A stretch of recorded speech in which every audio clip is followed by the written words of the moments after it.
सगळ्यात पहिले तुम्हा सगळ्यांना दिवाळीच्या खूप खूप शुभेच्छा। आज मी बनवणार आहे बघा पोह्याचा चिवडा।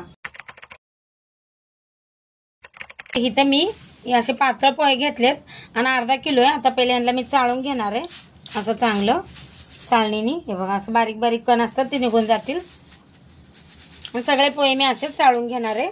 हे बघा पोहे मी सगळे असे चाळून घेतलेत। आता यांना मी साईडला ठेवते आणि आपल्याला आता चिवड्याचा मसाला तयार करायचा आहे। इथे बघा आता पोह्याचा चिवडा बनवण्याकरता इथे बडीशोप घेतली आहे, जिरं घेतले, धने घेतलेत आणि इथे हळद घेतली आहे, काश्मीरी लाल मिरची, थोडीशी तिखट लाल मिरची आणि मीठ घेतले। आता हे मिक्सरला आपल्याला फिरवून चांगलं वाटून घ्यायचंय। बघा मसाला पण असा मी बारीक जाडसरच वाटून घेतलाय, म्हणजे लय बारीक नाही जाड नाही। आणि इथे मी मसाला भाजून नाही घेतला, कच्चाच घेतलाय। नंतर काय तेलात परतायचं आपल्याला। आता मसाला साईडला ठेवूया।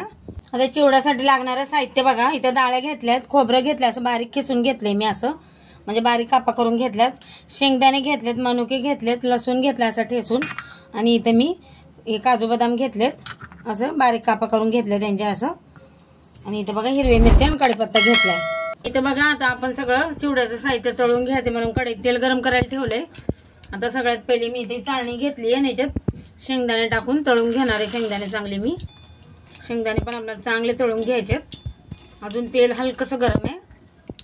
हे बघा शेंगदाणे हलकेसे असे तळले गेलेत बघा, आवाज येतोय तडक तडक एकदम। याचा आपल्याला चांगला असा कलर असतो तळायचा, जाळायचं नाही आपल्याला शेंगदाणे, नाही ते कडू लागतात। बघा असं सतत झाऱ्याने आपल्याला हे मिक्स करत राहायचंय, म्हणजे ते सगळीकडून तळले जातील चांगले। हे बघा शेंगदाणे पण असं मस्त भाजून घेतले, तळून घेतले बघा, मस्त असं खमंग वास येतोय। हे बघा आता याला काढून घेते मी। हे बघा आता शेंगदाणे काढून घेतलेत मी। इथं मी काजू बदाम आणि मनुके हे सगळे एकसंगत आता तळून घेणार आहे। आणि आपल्याला मनुके चांगले असे फुलस्तर तळून घ्यायचे, ते फुललं का आपोआप वर येतात। हे बघा मनुके पण मस्त असे फुलल्या गेलेत बघा। हे बघा आता हे पण मी काढून घेते, मस्त असे तयार झालेत बघा। सगळं मी तळून घेतले, शेंगदाणे, ड्रायफ्रूट, मनुके। आता इथं खोबरं पण आपल्याला हलकसं तळून घ्यायचंय बघा, पातळ पातळ पीस केलेत असे चांगले हलकासा कलर बदलला का मग आपण हे पण काढून घेऊ। हे बघा खोबरं पण असं मी मस्त तळून घेतलंय बघा। आता हे काढून घेते मी। आता इथं डाळ्या बघा, डाळ्या पण तळून घेते, तळलेल्या डाळ्या असतात बस हलकसं आपल्याला करून घ्यायचं यांना। हे बघा बस खाली वरी करून घ्यायचं तेलामध्ये जरासं आणि लगेच काढून घ्यायचं आपल्याला बस। आता इथं बघा कढीपत्ता तळून घेणार आहे, चांगला खळखळ आवाज असतो। आणि कढीपत्ता चांगला धुवून स्वच्छ पुसून घेतला मी। हे बघा उडतो बघा कढीपत्ता। आता याला पण आपल्याला चांगलं तळून घ्यायचं। आणि कढीपत्ता असं नरम बिरम राहिला का मग आपला चिवडा येऊन जातो कोमटल्यावानी। तर कढीपत्ता आपल्याला चांगला तळून घ्यायचा, आवाज असतो खळखळ। हे बघा कसा आवाज येतोय का नाही असा। हे बघा कढीपत्ता पण मस्त असं तळून घेतलाय बघा। हे बघा येतोय का नाही आवाज असा खुळखुळ। आता याला पण बाहेर काढून घेऊ आपण। आता इथं बघा मी हिरव्या मिरच्या घेतल्यात, थोड्याशाच घेतल्यात, लाल तिखट टाकले म्हणून। मिरच्या पण आपल्याला असं मस्त क्रंची होस्तर तळून घ्यायच्यात बघा। याचा असा रंग बदलेल ना बघा मस्त झाल्यात का नाही असं। आणि हे मिरच्या मस्त लागतात असं खायला चिवड्यामध्ये कडक झाल्या का। मिरच्या पण बघा मस्त तळून घेतल्यात बघा, अशा खरपूस एकदम अशा। आता यांना बी काढून घेते आणि लसूण पण तळून घेते। लसूण पण आपल्याला चांगला लालसर तळून घ्यायचा आहे। हे बघा इथे लसूण पण असं मी थोडासा घेतला असं ठेचून घेतलाय बघा।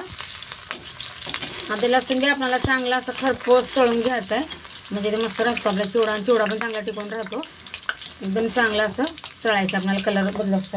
आणि इथं बघा मी सगळं एकाच भांड्यात काढून घेतले, नंतर मिक्सच तर करायचं आपल्याला ती हलकंसं अजून कलर बदली करू आणि मग हे बी काढून घेऊ। हे बघा लसूण पण मस्त असं तळून घेतलंय मी बघा, खरपूस एकदम कलर आलाय। आता मी काढून घेते। हे बघा पोहे पण आपल्याला तळून घ्यायचे, पोहे तळताना काय ना थोडे थोडे घ्यायचं असं मोठी एकदमच नाही टाकायचं। आणि तेल असं गरम पाहिजे मस्त। हे बघा तळल्या जातात बघा पोहे पण, हे बघा किती मस्त झालेत का नाही। हे बघा आता असं मी सगळे पोहे तळून घेणार आहे, ते काढून घेते। आता मी यांना चाळणीत काढणार आहे, म्हणजे ह्याच्यातलं एक्स्ट्रा तेल निघून जाईल। हे बघा आता इथे एक्स्ट्रा चाळणी घेतली, याच्यात पोहे आपण टाकून घेऊया, म्हणजे एक्स्ट्राचं तेल सगळं निघून जातं। आता मी सगळे पोहे असे तळून घेणार आहे बघा। हे बघा इथं कढई घेतली, आता तळलेले पोहे मी या कढईत टाकणार आहे आणि एक्स्ट्राचं सगळं तेल असं काढून घेतलंय मी एका कढईत। आता हे सगळे पोहे मी अजून बाकीचे थोडेसे आहे तेवढे तळून घेते आणि याच्यातच आपल्याला मिक्स करायचे। हे बघा ह्याच्यातच मिक्स करू, म्हणजे मोकळं भांडं लागतं ना मिक्स करायला। सगळे पोहे असे तळून घेतलेत मी। आणि इथं बघा आता हे तेल उरलेलं घेतलंय साईडला आणि तेल मी पहिलेच असं गरम करून घेतलं होतं, म्हणून आता याच्यात मसाला टाकायचा आपल्याला हा बनवलेला चिवड्याचा. जर आपण उकळत्या तेलामध्ये टाकलं तर एकदम तो मसाला जळून जाईल. हे बघा इथं एकदम गरम तेल आहे. हा मसाला आता याच्यात गरम होईल चांगला. तर मसाला पण याच्यात टाकून घेते बघा. आता आपल्याला थोडा थोडा असा मसाला छिडकायचा याच्यावर आणि मग मिक्स करायचा आपल्याला. आणि पहिले पोळ्याला मसाला लावून घ्यायचा. आता मिक्स करून घेते, मग पूर्ण मसाला टाकणार आहे मी. हे बघा सगळं असं मिक्स करून घेऊ आपण. हे बघा आता हे पण थोडासा उरलेला पण टाकून देते. हा मसाला एकदम मस्त बेस्ट एकदम बनवून तयार होतो आपल्या घरच्या घरी मसाला. हे बघा आता हे पण असं थोडं थोडं करून मी मिक्स करून घेणार आहे. हलक्या हाताने मिक्स करायचा आपल्याला चिवडा हा.